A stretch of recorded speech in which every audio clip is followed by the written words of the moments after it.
नीतीश कुमार जी फिर से उन्हीं को सत्ता सौंपना चाहते हैं जिन्होंने बिहार को बर्बाद कर दिया। यह बात राष्ट्रीय लोक जनता दल के राष्ट्रीय अध्यक्ष उपेंद्र कुशवाहा ने कही। दरअसल सदर बाजार के सर्किट हाउस में आज उपेंद्र कुशवाहा ने प्रेस ब्रीफिंग के दौरान यह बात कही। उन्होंने कहा कि नीतीश कुमार जी को अब बिहार से कोई मोह माया नहीं रह गया है। वह सिर्फ माहौल बनाने के लिए तरह तरह के कार्य वो करते रहते हैं। सबको मालूम है कि 2005 से पहले बिहार की क्या स्थिति थी और नीतीश कुमार जी उन्हीं से समझौता करके फिर उन्हीं के हाथ में सत्ता सौंपना चाह रहे हैं, जिन्होंने बिहार को बर्बाद करके रख दिया। कहा कि वर्तमान समय में नीतीश कुमार जी जो भी राजनीतिक बयानबाजी कर रहे हैं वो उनके द्वारा सिर्फ माहौल बनाने के लिए किया जा रहा है। नीतीश कुमार के फूलपुर से चुनाव लड़ने की बात पर उन्होंने कहा कि यह सब माहौल बनाने का हथकंडा है, क्योंकि नीतीश कुमार जी भी जान रहे हैं कि जहां यूपी में जदयू का एक भी सीट नहीं है, वहां से चुनाव लड़ने की बात कहकर लोगों का ध्यान भटकाने की कोशिश कर रहे हैं। कहा कि वह चाहते हैं कि किसी तरह 2025 तक यही स्थिति बनी रहे ताकि उसकी राजनीति बची रहे। कहा कि आम जनता उनकी कार्यकलाप से वाकिफ है। अब दोबारा नीतीश कुमार को अवसर नहीं मिलने वाला है। यही कारण है कि हम लोग घूम घूम कर लोगों को इस बात की जानकारी दे रहे हैं कि फिर से जंगल राज नहीं लाना है। आगामी चुनाव में जनता हम लोग के रहेगी। इस मौके पर रालोजद के महासचिव वैद्यनाथ मेहता, जिलाध्यक्ष धर्मपाल कुमार सहित अन्य नेता और कार्यकर्ता भी मौजूद थे। उनका मामला है, लेकिन हाँ, विपक्ष का भी रोल डेमोक्रेसी में होता ही है। और ठीक है कि अभी 2 दिन पहले कोर्ट ने जो कुछ भी कहा, उसके बाद की स्थिति, उसके बाद के बयान के बारे में आप चर्चा कर रहे हैं, लेकिन कोर्ट का डिसीजन नहीं आया था तब भी विपक्ष की जो एकता की पहली मीटिंग हुई बिहार में, पटना में, उसमें ही लालू जी ने स्पष्ट कर दिया था कि विश्व गठबंधन के नेता राहुल गांधी होंगे।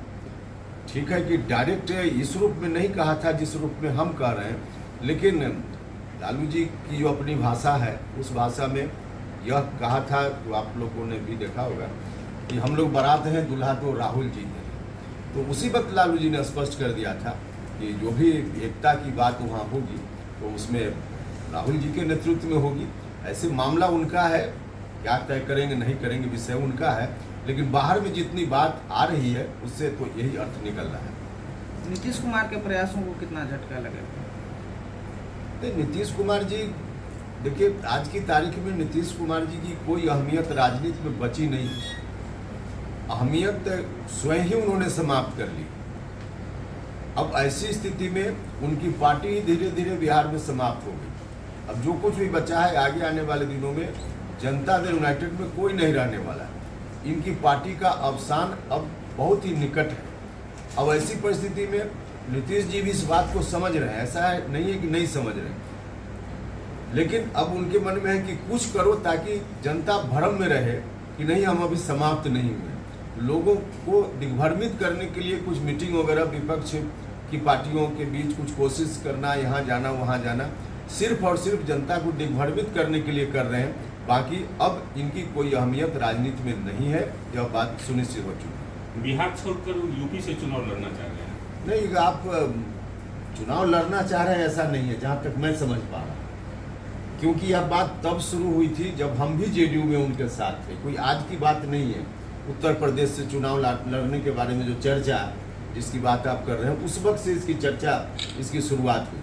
कहीं से कोई चुनाव लड़ने की बात नहीं है उसमें। नीतीश जी की जानबूझकर माहौल बनाने के लिए जनता दल यूनाइटेड उत्तर प्रदेश में 0 है, जो प्रमाणित करने की जरूरत नहीं है, बिल्कुल ऑलरेडी प्रमाणित है। किसी एक व्यक्ति से वहां बयान दिलवा देना है कि नीतीश जी यहाँ से आए, चुनाव लड़े, और फिर उसके बाद मीडिया में इसके लिए माहौल बनाना।